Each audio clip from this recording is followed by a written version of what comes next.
दोस्तों अभी रिसेंटली मैंने इस वाले वीडियो में बताया था कि भारत ने 33 साल का रिकॉर्ड तोड़ा है और पहली बार सिर्फ एक सिंगल क्वार्टर में $29 बिलियन का रेमिटेंस देखने को मिला है, जो कि पहली बार है। और ये तो आप सभी जानते होंगे कि पूरी दुनिया में सबसे ज्यादा रेमिटेंस इनफ्लो पाने वाला देश भारत है। जो भी भारतीय लोग विदेशों में काम करते हैं वो वहाँ पर पैसा कमा करके उस पैसे को भारत में भेजते हैं और इस मामले में इंडियन लोग काफी आगे हैं पूरी दुनिया से। लेकिन यहाँ पर एक बड़ा प्रॉब्लम ये होता था कि जो भी लोग अलग अलग देशों से भारत में पैसा भेजते थे उसमें एक रेमिटेंस कॉस्ट लगता था। कभी कभी वो 6%, कभी 7%, कभी 10%, कभी 12%, मतलब जितना वो पैसा भेज रहे हैं उसका 10-12% वो देश काट लेता था, जिससे उनका अच्छा खासा अमाउंट वो लोग रख लेते थे। लेकिन हमारे reserve bank of India RBI ने इसका सोल्यूशन निकाल लिया है। तो इस वीडियो में हम जानेंगे कि RBI ने इसका सोल्यूशन कैसे निकाला, क्या दुनिया के सभी देशों के बैंक RBI के इस बात को मानेंगे, अगर हाँ तो कैसे, आखिर RBI ने क्या प्रस्ताव जारी किया और अगर ये पूरे वर्ल्ड में लागू होता है तो इससे भारत को क्या फायदा होगा और भी देशों को क्या फायदा होगा, चलिए जानते हैं।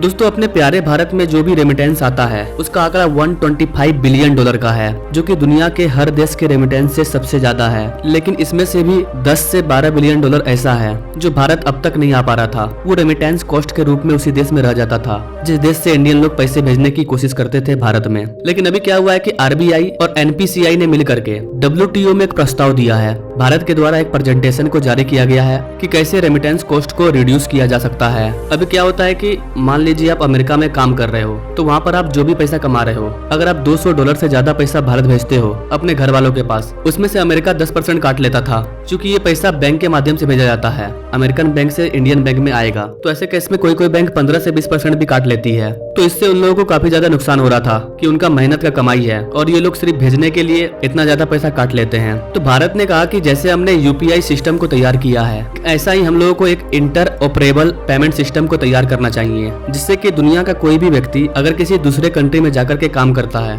तो वो अपने देश में आसानी से पैसा भेज सके, उसे कोई भी एक्स्ट्रा कॉस्ट नहीं देना पड़े। तो यहाँ पर गौर कीजिएगा गाइस कि भारत अपने साथ साथ और भी देशों के प्रॉब्लम को सॉल्व कर रहा है, क्योंकि सिर्फ भारतीय लोग विदेशों में जाकर के काम नहीं करते हैं, और भी कई ऐसे कंट्री हैं जहाँ के लोग अपने देश को छोड़ करके विदेशों में जाकर के काम करते हैं, और वो भी अगर पैसा भेजते हैं अपने देश में तो उनका भी कॉस्ट कट जाता है। तो ऐसे केस में भारत ये जो प्रस्ताव ला रहा है इससे और भी डेवलपिंग कंट्रियों को फायदा होगा, चाहे वो साउथ अफ्रीका हो, पाकिस्तान हो, बांग्लादेश हो, चाइना हो, जिन भी देशों के लोग दूसरे देशों में जाकर के काम करते हैं और अपना रेमिटेंस मनी अपने देश में भेजते हैं तो उनको एक कॉस्ट पे करना पड़ता है। लेकिन भारत के इस प्रस्ताव के जरिए उन सब का ये पैसा बचेगा, और चूंकि अपने देश को छोड़ करके विदेशों में जाकर के कोई काम कर रहा है तो वो आम आदमी है, चाहे वो दुनिया का कोई भी व्यक्ति हो, तो उस आम आदमी का पैसा बचेगा। यानी भारत दुनिया के हर एक व्यक्ति के फायदे की बात करता है, उसके बारे में सोचता है, और यही विश्व गुरु का काम होता है। भारत में विश्व गुरु के सारे लक्षण विद्यमान हैं। भारत में किसी भी घर में अगर छोटा सा पूजा भी होता है ना तो पंडित जी बोलते हैं सर्वे भवन्तु सुखिनः सर्वे सन्तु निरामया। हम लोग विश्व कल्याण की बात करते हैं कि पूरे दुनिया में शांति हो। भारत ही एक ऐसा देश है जो पूरी दुनिया में शांति की दुआ करता है, और RBI के द्वारा जो प्रस्ताव जारी किया गया है इस चीज ने फिर से इस बात को प्रूव कर दिया कि भारत विश्व गुरु है और विश्व के कल्याण के बारे में सोचता है।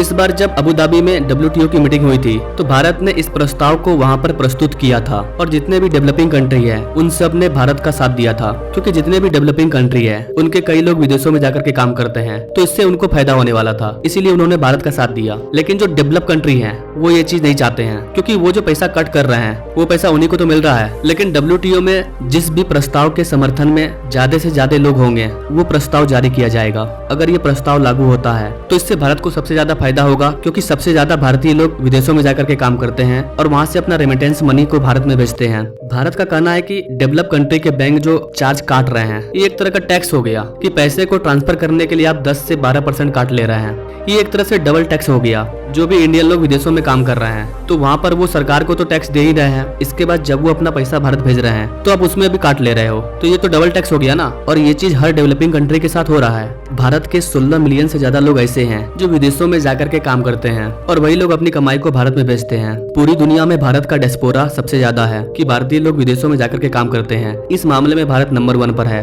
दुनिया के किसी भी कंट्री में चले जाइए आपको वहाँ पर इंडियन आदमी मिल जाएगा। तो यही सब कारण है कि भारत इस रेमिटेंस कॉस्ट को कट करने के ऊपर काफी ज्यादा जोर दे रहा है। दुनिया के जो भी बड़े बैंक हैं वो भारत के इस प्रस्ताव के खिलाफ हैं, क्योंकि उन बैंकों को इस चीज से सबसे ज्यादा फायदा हो रहा है। तो ये चीज आगे देखने को मिलेगा कि क्या होता है, WTO में प्रस्ताव पास होता है या नहीं होता है, ये चीज आगे देखने को मिलेगा। चांसेस काफी ज्यादा है पास होने के, क्योंकि दुनिया के कई कंट्री भारत को सपोर्ट कर रहे हैं, क्योंकि इनसे उनका भी फायदा है। उनको भी समझ में आ रहा है कि भारत सही बोल रहा है, इससे हम लोगों को नुकसान हो रहा है, चाहे वो $2 बिलियन का हो चाहे $3 बिलियन का हो। छोटे कंट्री के लिए ये पैसा काफी ज्यादा है। तो गाइस आपको क्या लगता है, जो डेवलप कंट्री है क्या वो भारत के इस प्रस्ताव को मानेंगे? और ऐसे लेटेस्ट अपडेट के बारे में जानने के लिए हमारे चैनल से जरूर जुड़े। Now thank you for watching. मिलते हैं अगले वीडियो में नई जानकारी के साथ, तब तक के लिए जय हिंद।